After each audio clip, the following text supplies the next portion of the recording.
Hi అండి అందరికీ. ఎలా ఉన్నారు? అందరూ బాగున్నారా? నేనైతే చాలా బాగున్నాను. ఈరోజైతే చెట్టువి అంటే మా ఎదురుగా ఉండే చెట్టు అనమాట అండి ఈ పండ్లన్నీ. ఈ దానిమ్మకాయలు అయితే మా చెట్టుదేనండి. ఇంకా ఈ సీతాఫలాలు అయితే మా పక్కన ఉండే చెట్టుదనమాట. చూడండి ఎంత పెద్ద కాయో. ఆల్మోస్ట్ ఇంత పెద్ద పండు తినడం నిజంగా నా లైఫ్లో నేను అప్పుడెప్పుడో చిన్నప్పుడు తిన్నాను అంతే. మళ్ళీ ఇప్పుడు తింటున్నాను. నిజంగా దేనికైనా అదృష్టం ఉండాలి అంటారు కదా. సో అది కరెక్టేనేమో అనిపిస్తుంది ఇలాంటివి చూసినప్పుడు. ఈ పండు తినే అదృష్టం నాకు కలిగింది నిజంగా. ఎంత టేస్టీగా ఎంత బాగుందో అసలు తింటుంటే ఇంకా ఇంకా తినాలనిపిస్తుంది. చెట్టు మీదనే మాగిందండి పండు అయితే. అసలు సూపర్. అసలు ఎంత బాగుందిందో తింటుంటే అట్లా నోట్లో వేసుకుంటే కరిగిపోతుంది. అసలు ఆ ఫీలింగ్ నేను మాటల్లో వర్ణించలేను, అంత బాగుందనమాట.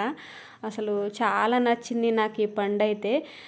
చిన్నప్పుడు అప్పుడెప్పుడో మేము సీతాఫలాల వ్యాపారం చేసేవాళ్ళం. అంటే వ్యాపారం కాదు, ఇట్లా చెట్టు అడవిలలోకి వెళ్ళి మా అమ్మ నాన్న వాళ్ళు లేండి, నేను కాదు, వాళ్ళు చెట్టు మీద కోసి బండ్లల్లో వేస్తే ఇంత పెద్ద పెద్ద కాయలు వాళ్ళు తీసుకెళ్ళి అమ్ముకునే వాళ్ళు అనమాట. ఆ విధంగా చేసేవాళ్ళు మా అమ్మ నాన్న. చిన్నప్పుడు అలా చూసేదాన్ని నేను.